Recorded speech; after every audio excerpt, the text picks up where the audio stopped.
శ్రీ గురు చరిత్ర అధ్యాయం 4. శ్రీ గణేశాయ నమః. శ్రీ సరస్వత్యై నమః. శ్రీ గురుభ్యో నమః. దుర్వాస శాపం వలన భగవంతుడు ధరించిన అవతారాలలో ఉత్తమ సాధకులకు మాత్రమే తెలియబడే శ్రీ దత్తాత్రేయ అవతారం గురించి చెప్పమని నామధారకుడు కోరగా సిద్ధయోగి ఇలా చెప్పసాగారు.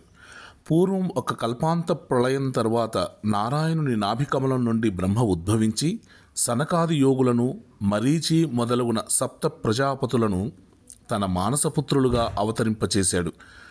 తర్వాత శతరూప మనువులను సృష్టించాడు. వారి కుమార్తె దేవహూతి కర్దముని భార్య అయ్యింది. ఆమెకు కలిగిన కుమార్తెలలో అనసూయాదేవి అత్రి మహర్షికి భార్య అయి మహాపతివ్రతగా ప్రసిద్ధికెక్కింది. ఆమె పాతివ్రత్య ప్రభావానికి వెరచి కొండలు, శిలలతో కూడి ఎంతో కఠినమైన భూమి ఆమె పాదాల క్రింద మృదుత్వాన్ని వహించింది. సర్వాన్ని తపింపచేసే సూర్యుడు, అన్నింటినీ దహింపచేసే అగ్ని కూడా ఆమెకు చల్లదనం ఇవ్వసాగారు. వాయువు ఆమె చెంత తన ప్రచండ వేగం మాని మందంగా మలయమారుతంగా వీచేవాడు. దేవతలందరూ తమ వలన ఆమెకు కష్టం కలిగినా లేక ఏ అల్పుడైనా ఆమె అనుగ్రహం పొందినా అతడు తమను కూడా జయింపగలనని భయపడుతుండేవారు. ఒకసారి త్రిలోక సంచారి అయిన నారద మహర్షి బ్రహ్మ, విష్ణు, మహేశ్వరుల నివాసాలకు వెళ్ళి అక్కడ అనసూయాదేవి పాతివ్రత్యాన్ని ఎంతగానో ప్రశంసించాడు. అత్రి మహర్షి ఆదేశం మేరకు ఆమె వలె అతిథి అభ్యాగతులను ఆదరించే సాధ్వి మరొకరు లేరన్నాడు. అప్పుడు త్రిమూర్తుల భార్యలు కూడా దేవతలందరి వలనే భయపడి అసూయ చెంది ఆమె పాతివ్రత్య మహిమను తగ్గించమని తమ భర్తలను నిర్బంధించారు. అప్పుడు త్రిమూర్తులు అతిథి వేషాలలో అత్రి మహాముని ఆశ్రమానికి చేరుకున్నారు. అనసూయాదేవి వారికి ఎదురేగి స్వాగతం చెప్పి అర్ఘ్యపాద్యాదులు సమర్పించి, అయ్యలారా, మీ రాకచేత మా ఆశ్రమం పావనమైంది. మీకు నేనేమి చేయాలో సెలవీయండి. అత్రి మహర్షి తపస్సు కోసం అరణ్యంలోకి వెళ్ళారు అని చెప్పింది. అప్పుడు ఆ అతిథులు, అమ్మా, మాకెంతో ఆకలిగా ఉంది. నీ భర్త ఎప్పుడొస్తారో చెప్పలేం కదా, మాకు వెంటనే భోజనం పెట్టు అన్నారు. ఆమె లోపలకు వెళ్ళి విస్తళ్ళు వేసి, అయ్యలారా, భోజనానికి దయచేయండి అని ప్రార్థించింది.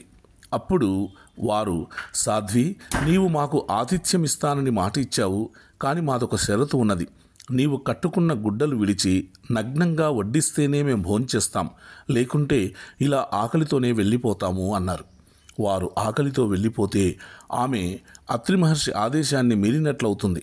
అంతేకాక ఆకలితో తిరిగిపోయిన అతిథి గృహస్థుల పుణ్యాన్ని, తపస్సును తీసుకుపోతాడని శాస్త్రం.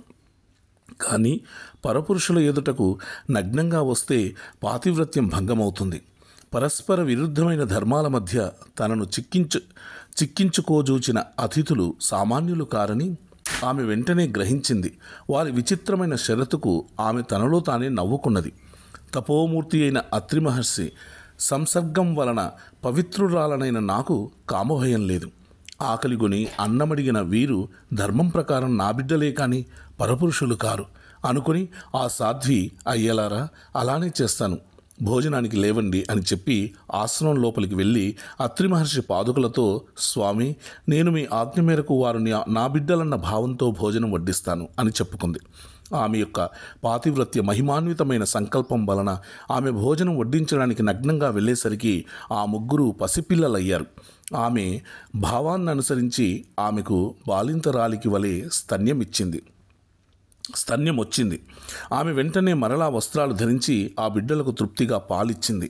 నిరంతరం సృష్టి చేసి అలసినవాడిలా బ్రహ్మదేవుడు, ప్రపంచాన్ని పాలించి అలసినవాడిలా శ్రీ మహావిష్ణువు, జగత్సంహార కార్యం వలన సొలిసిపోయిన వానిలాగా శంకరుడు అనసూయాదేవి యొక్క పాతివ్రత్య మహిమను క్రోలి విశ్రాంతి చెందారు.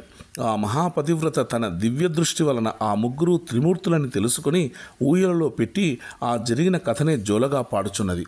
ఇంతలో అత్రి మహర్షి వచ్చి ఆమె నుండి సర్వమూ తెలుసుకుని ఊయలలోని త్రిమూర్తులను దర్శించి ఆ రూపాలలో ప్రకటమైన పరమాత్మను ఇలా స్తుతించాడు. ఓ మహావిష్ణు, నీవు సృష్టి స్థితి లయకారుడవు, జగత్సాక్షివి, విశ్వమయుడవు, విశ్వాధారుడవు. ఓ పరమేశ్వర, నీవు సహజంగా ఒక్కడనే అయినా నీ లీలచేత త్రిమూర్తులుగా మారి క్రీడిస్తున్నావు. వాస్తవానికి ఈ జగత్తు నీకంటే వేరు కాకపోయినా మసక చీకటిలోని త్రాడు దానికి భిన్నమైన పాముగా గోచరించినట్లు నేను నాది అనే మాయతో కూడిన భావన వలన నీకంటే వేరైనట్లు జీవులకు గోచరిస్తుంది. ఊయలలోని పిల్లలు హాయిగా నిద్రపోతున్నారు. త్రిమూర్తులు ఆ స్తోత్రానికి తృప్తి చెంది తమ నిజ రూపాలతో కూడా ప్రత్యక్షమై వరం కోరుకోమన్నారు. అప్పుడు ఆయన సాభిప్రాయంగా భార్య వైపు చూస్తూ, సాధ్వి, వీరు మనస్సు చేత కూడా పొందడానికి వీలు కానివారు. అయినా నీ భక్తి వలన ఇలా వచ్చారు. నీ అభీష్టమేమిటో నివేదించుకో అన్నాడు.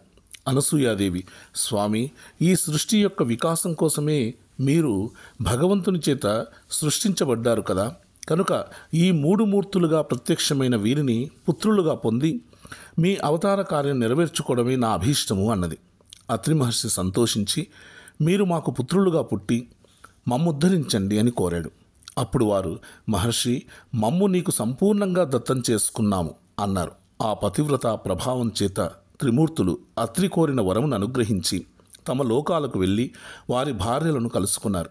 తర్వాత అత్రి అనసూయలకు 3 పుత్రులు కలిగారు. సద్గురువైన అత్రి మహర్షికి ఆత్మసమర్పణ చేసుకుని సేవించిన ఫలితంగా తనకు వ్రతభంగం చేసి శపించడానికి వచ్చిన త్రిమూర్తులను బిడ్డలుగా పొందింది అనసూయాదేవి.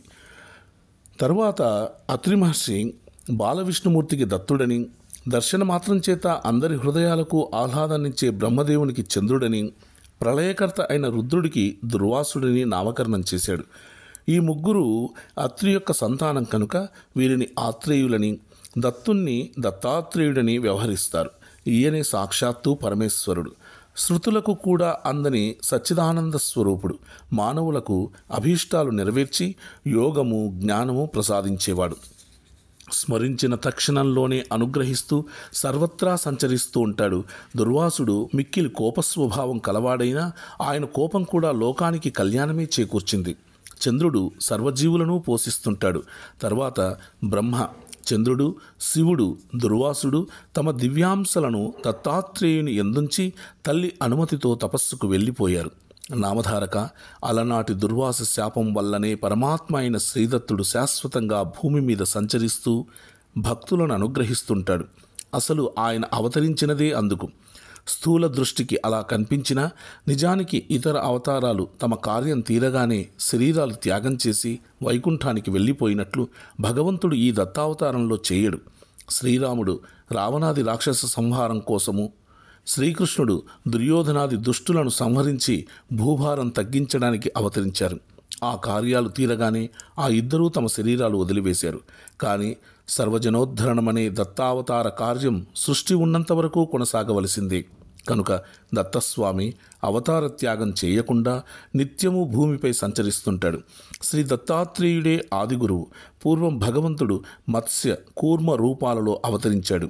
అలాగే ఈ కలియుగంలో కూడా ఇప్పటికీ 2 సార్లు అవతరించాడు.